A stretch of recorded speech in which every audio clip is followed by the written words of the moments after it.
Parents మెచ్చిన university Sankalchand Patel university Gujarat.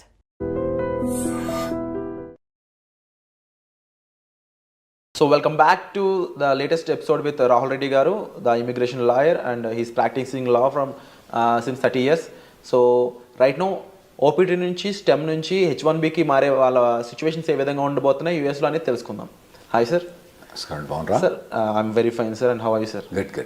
So upcoming మార్చ్లో H1Bకి సంబంధించిన లాటరీస్ అవి ఉండబోతున్నాయి కాబట్టి వాటి గురించి డిస్కస్ చేద్దాం. సో ఓపీటీ అండ్ స్టెమ్ నుంచి ఎవరైతే H1B కోసం వెయిట్ చేస్తూ ఉంటారో లాటరీ టైంలో వాళ్ళ మీద ఎఫెక్ట్ ఏ విధంగా ఉంటుంది అంటారు? ఇప్పుడు మనకు కొత్త H1B రెగ్యులేషన్స్ వచ్చినాయి. దాని ద్వారా ఏమైందంటే థర్డ్ పార్టీ ప్లేస్మెంట్ అనేది కొద్దిగా స్ట్రిక్ట్ అయిపోయింది. అదొకటి. ఇంకోటి ఏంటంటే మనకు లాస్ట్ ఇయర్ H1B కోటాను మొత్తం ట్రాన్సాక్షన్ చేసిండ్రు.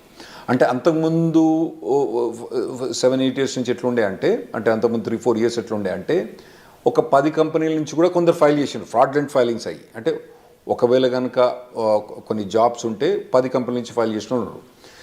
అయితే ఇప్పుడు లాస్ట్ ఇయర్కి వచ్చేమటికి ఏమైందంటే నీకు ఒకవేళ కనుక 10 కంపెనీలు ఫైల్ చేసినా కూడా శ్రీనివాసరావు అన్నతను మాత్రం ఒకటే కాబట్టి అతనికి ఒకటేసారి లాటరీ వచ్చే ఛాన్స్ ఉంటుంది. అతని బిల్లుని 10 సార్లు బెటరు. ఓకే, మనం అప్పుడప్పుడు పెడతాం కదా, చిన్నప్పుడు పెట్టినప్పుడు మన పేరు ఇచ్చి పెడతాం. మన పేరు ఎక్కువ రాయాలంటే ఏం చేస్తాం? 10 సార్లు రాసి అనలేస్తాం. అటువంటి అలౌడ్ లేదన్నట్టు. ఇప్పుడు ఎన్నిసార్లు రాసినా కానీ ఒకటే చిట్టి ఆ శ్రీనివాసరావు గారి పేరుతోటి ఒకటే చిట్టి పోతుంది. ఆ చిట్టి ద్వారా అది లాస్ట్ ఇయర్ ఇంప్లిమెంట్ చేసినారు. ఇప్పుడు కొత్త రెగ్యులేషన్స్ ప్రకారం ఏం చేశారంటే దాన్ని రెగ్యులేషన్స్ ద్వారా చేయబట్టి ఏమైనా కోర్టుల కేసులు కానీ వాటిని ఎదుర్కోవడానికి ఈజీ అవుతాయని చెప్పి వాళ్ళు రెగ్యులేషన్ ద్వారా పోయినరు. అయితే ఇప్పుడు కొత్త ప్రొవిజన్ ఏంటంటే లాటరీ మనం మార్చ్లో ఫైల్ చేసేటప్పుడు కొత్తగా ఫీజు అంతకుముందు $10 ఉండే. $10 ఏంటంటే ఇప్పుడు ఇవ్వాలి, ఇప్పుడు పెద్ద కేర్ చేయరు. సో కొందరు ఫ్రాడ్లెంట్ ఫైల్ చేసే వాళ్ళు కొద్దిగా ఎక్కువ ఫైల్ చేస్తున్నారు, $10. ఇప్పుడు దాన్ని $215 చేసిన అన్నట్టు. సో కొంచెం ఫిల్టర్ చేయడానికి, కొద్దిగా ఫిల్టర్ చేయడానికి చేసినట్టు. అసలు మేము ఈ రెగ్యులేషన్స్ పాస్ చేసేటప్పుడు మేము ఏమైనా అడ్వైజ్ చేసినామంటే అసలు మొత్తం లాటరీ చేసేటప్పుడు మొత్తం ఫైలింగ్ ఫీజే తీసుకోండి.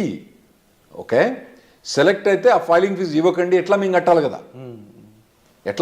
ఫైలింగ్ ఫీజు కట్టాలి కదా, మేము ఇవ్వకండి అని చెప్పి మేము అడ్వైజ్ చేసినాం. వాళ్ళు ఇన్లే సరే ఏదో $215 చేసిండ్రు. సో ఇప్పుడు కొత్తగా ఓపీటీ నుంచి స్టెమ్ ఎక్స్టెన్షన్ నుంచి ఉన్న వాళ్ళు ఇప్పుడు మార్చ్ అంటే మన దగ్గరకు వచ్చింది. ఇప్పుడు ఆల్మోస్ట్ డిసెంబర్ అయిపోతూనే ఉంది. మార్చ్కు మీకు H1B లాటరీ ఉంది. ఇప్పటి నుంచే మీరు కంపెనీ కానీ కంపెనీ హెచ్ఆర్ కానీ కంపెనీ లాయర్ కానీ కాంటాక్ట్ చేసి టచ్లో ఉండి మీరు H1B ఫైల్ చేయడానికి రెడీ కాండి. అండ్ వీళ్ళు ఎటువంటి జాబ్స్ని చూస్ చేసుకోవడానికి స్కోప్ ఉంటుంది అంటారు ముఖ్య H1B టైంలో? నార్మల్గా అంటే మన వాళ్ళందరూ కంప్యూటర్ ప్రొఫెషనల్స్ ఉంటారు కాబట్టి మనకు 3 types ఆఫ్ జాబ్స్ ఉంటాయి నార్మల్గా అండి. ఒకటి ఎండ్ క్లయింట్ అంటే నార్మల్గా కోకోలా కంపెనీ, లేదంటే నెక్స్ట్ ఇంప్లిమెంటేషన్ పార్ట్నర్, ఈ డెలాయిట్, కాగ్నిజెంట్, ఇన్ఫోసిస్ అని ఇంప్లిమెంటేషన్ పార్ట్నర్ టైప్ ఉంటాయి. ఇంకోటేమో ABC కన్సల్టింగ్ కంపెనీ, చిన్న కంపెనీస్ ఉంటాయి. అయితే మనం మొదలు కవర్ చేసిన ఎపిసోడ్లో ఏంటంటే కోకోలతో కంపెనీతో పనిచేస్తే కొద్దిగా మంచిగా ఉంటుంది H1B ప్రొవిజన్స్ అని చెప్పినాం. కాకపోతే ఈ ఎండ్ క్లయింట్ పనిచేసినప్పుడు వాళ్ళు ఏం చేస్తారంటే నీకు 3 ఏళ్ళు వర్క్ పర్మిట్ ఉంది కదా, నీకు ఇప్పుడే H1 అప్లై చేయమంటారు. అది వీనికి పెద్ద బాధ అయింది. ఎందుకంటే ఇప్పుడు 3rd year పోయినప్పుడు వీని H1B లాటరీ రాలేదనుకోండి, వీని పని గోవిందా.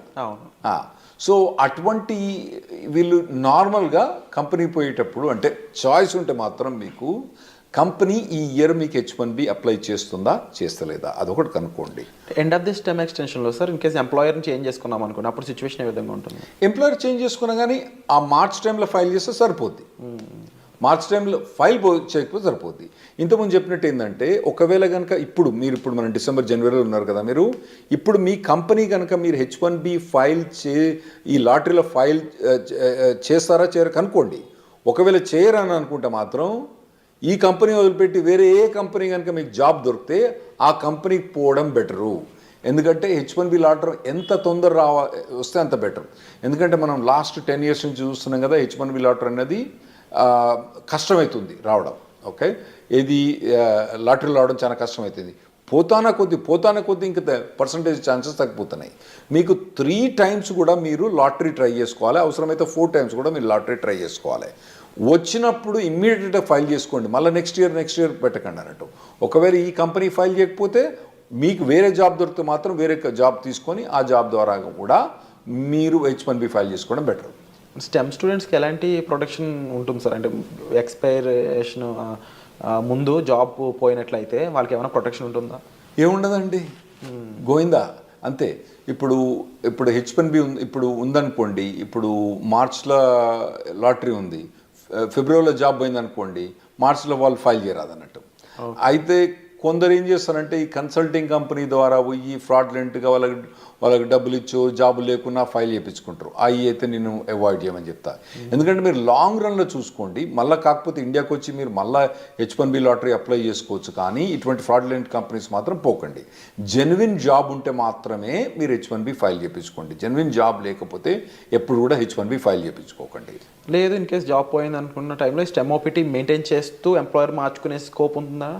స్టెమ్ ఓపీటీలో మనకు 90 days ఆఫ్ అన్ఎంప్లాయ్మెంట్ అలౌడ్ అండి. సో ఆ డేస్ని అక్కడక్కడ మెయింటైన్ చేసుకోవాలి. అదే అక్కడ మెయింటైన్ చేసుకోవచ్చు. మెయింటైన్ చేసుకొని దెన్ వేరే జాబ్ కనుక హాప్ ఆన్ అయితే అప్పుడు H1B ఫైల్ చేసుకోవచ్చు.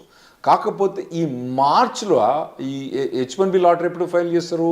March 1st నుంచి టిపికల్గా March 20th కొద్దిగా డేట్స్ అటు ఇటు చేంజ్ అవుతా అంటే ఒక 5-6 రోజులు అటు ఇటు చేంజ్ అవుతా అంటే ఆ టైంలో కనుక జాబ్ లేకపోతే కథం, మనోడు మళ్ళీ నెక్స్ట్ ఇయర్ వెయిట్ చేయాల్సి వస్తుంది. ఈ 90 days కాకుండా, ఈ టైం పీరియడ్ కాకుండా స్టెమ్ ఓపీని ఎక్స్టెన్షన్ చేసుకోలేమంటారా? స్టెమ్ ఓపీటీ అంటే 90 days అన్ఎంప్లాయ్మెంట్ ఎక్స్టెండ్ చేసుకోవడమా, లేదా 2 years స్టెమ్ ఓపీటీని ఎక్స్టెండ్ స్టెమ్ ఓపీటీ ఎక్స్టెన్షన్? లేదండి, స్టెమ్ ఓపీటీ అన్నది 2 yearsకి లిమిటెడ్. అయితే అందులో కొన్ని చిన్న చిన్న ఎగ్జామ్షన్స్ ఉన్నాయి. ఇప్పుడు H1B అన్నది మనం మార్చ్లో లాటరీ ఫైల్ చేసినా కూడా యాక్చువల్ H1B అనేది అక్టోబర్ దాకా స్టార్ట్ కాదు.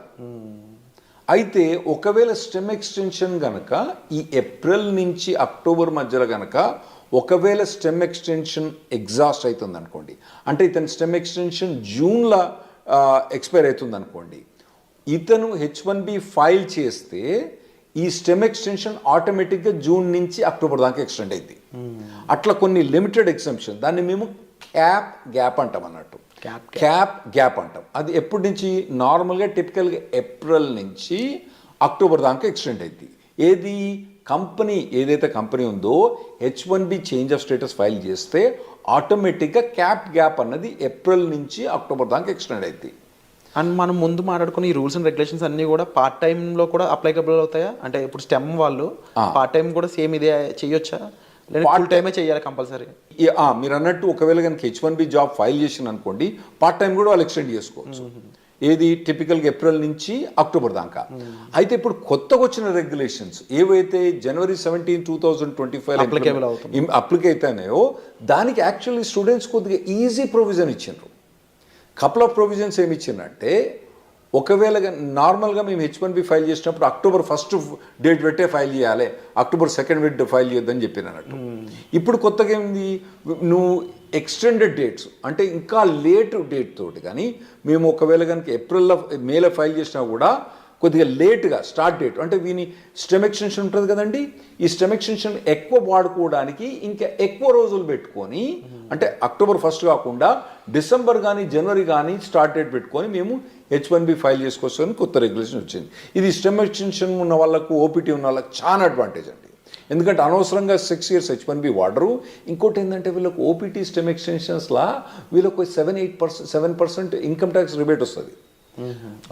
H1B పోయినప్పుడు రాదు. అంటే దాన్ని యాక్చువల్ ఇన్కమ్ ట్యాక్స్ అన్నాము, సోషల్ సెక్యూరిటీ అంటాము. ఆ సోషల్ సెక్యూరిటీ అన్నది వీళ్ళు కట్టని అవసరం లేదు. సో ఆ ఎగ్జామ్షన్ కూడా ఇది వీళ్ళు ఎక్కువ వాడుకోవచ్చు. ఆ ప్రొవిజన్స్ కూడా ఇచ్చిండ్రు. ఇంకోటి ఏది, స్టార్ట్ డేట్ లేట్ చేయొచ్చు అని ఉంది కదా. ఇంకోటి నేను ఏం చెప్పినా, స్టెమ్ ఎక్స్టెన్షన్ కానీ ఓపీటీ కానీ ఏప్రిల్ నుంచి అక్టోబర్ దాకా H1B ఫైల్ చేస్తే ఆటోమేటిక్ అక్టోబర్ దాకా ఎక్స్టెండ్ అవుతుందని చెప్పిన. దాన్ని క్యాప్ గ్యాప్ అంటాం.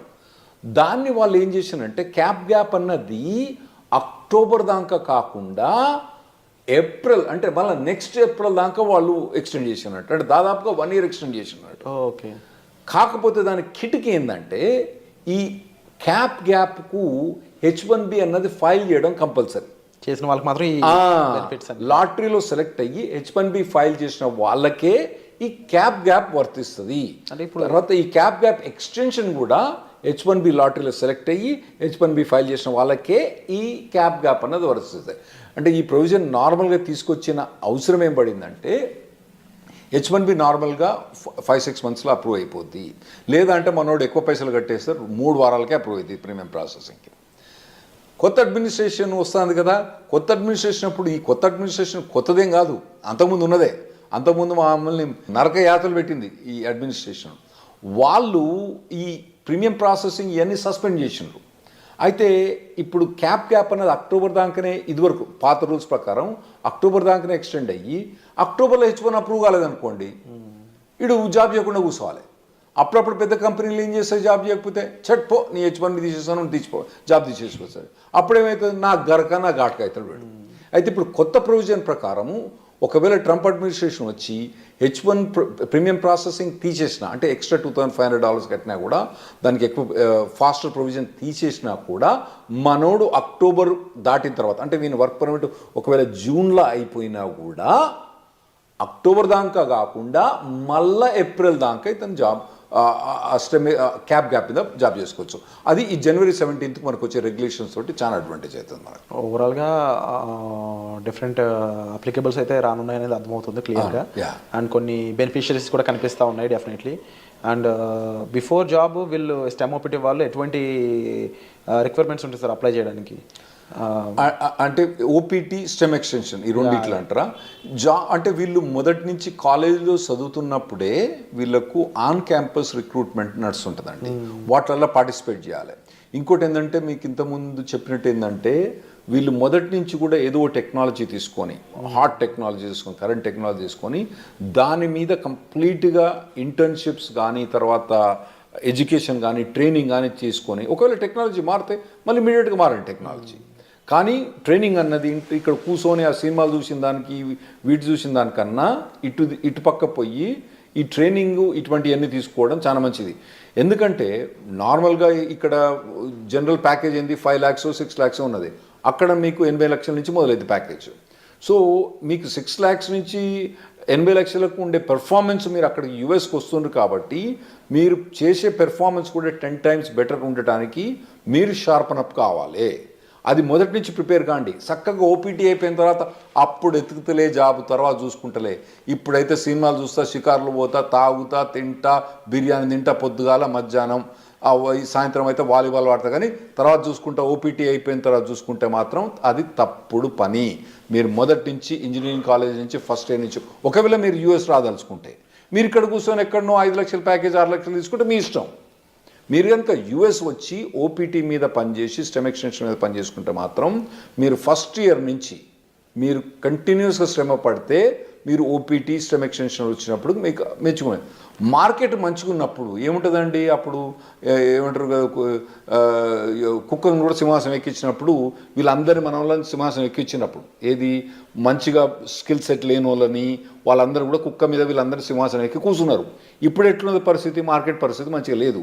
మరి మార్కెట్ పరిస్థితి మంచిగా లేదంటే యాక్చువల్గా మీరు స్టాక్స్లో బాగా చేస్తుంటారు కదా, అసలు యూఎస్లో ఇప్పుడు స్టాక్ మార్కెట్ ఎట్లుందండి, హై రేట్స్ ఉన్నాయి, అన్నీ బాగున్నాయి స్టాక్ మార్కెట్, అయినా కానీ IT ప్రొవిజన్ మొత్తం డౌన్ అయిపోయింది. ఎందుకైందంటే మెయిన్ ప్రొవిజన్ ఏంటంటే 2021 ఎప్పుడైతే మన కోవిడ్ అయిపోయిందో అప్పుడు ఎట్లా హైర్ చేసిందంటే, అమెజాన్ కొన్ని కంపెనీస్ అయితే ఒకటే అండి, మీ శాలరీ ఎంత, ఇన్కమ్ ట్యాక్స్ చూపేరా అని వీళ్ళు పట్టుకుపోయారు.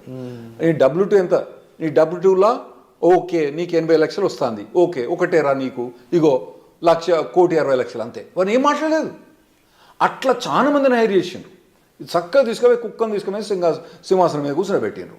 ఇప్పుడు ఏమవుతుందంటే వాళ్ళందరూ చాలా మంది లే ఆఫ్స్ అవుతుండ్రు, ఇంపాక్ట్ చూపిస్తున్నారు. ఇప్పుడు కొత్తగా వచ్చే పురాణాలకు మాత్రం ఆ లగ్జరీ ఏదైతే 2021-22లో ఏదైతే హైరింగ్ చూసిండ్రో, ఆ తర్వాత అంతకుముందు హైరింగ్ చూసిండ్రో, ఇంకా ముందు మీరు చూడరు. ఆర్టిఫిషియల్ ఇంటెలిజెన్స్ అనేది బాగా డెవలప్ అయింది. దాంతో ఏమవుతుందంటే ఈజీగా ప్రోగ్రామింగ్ అయిపోతుంది. కాబట్టి మీ జాబ్స్ అన్నవి చాలా కష్టమవుతాయి. మీరు మొదటి నుంచి ప్రిపేర్ కాండి.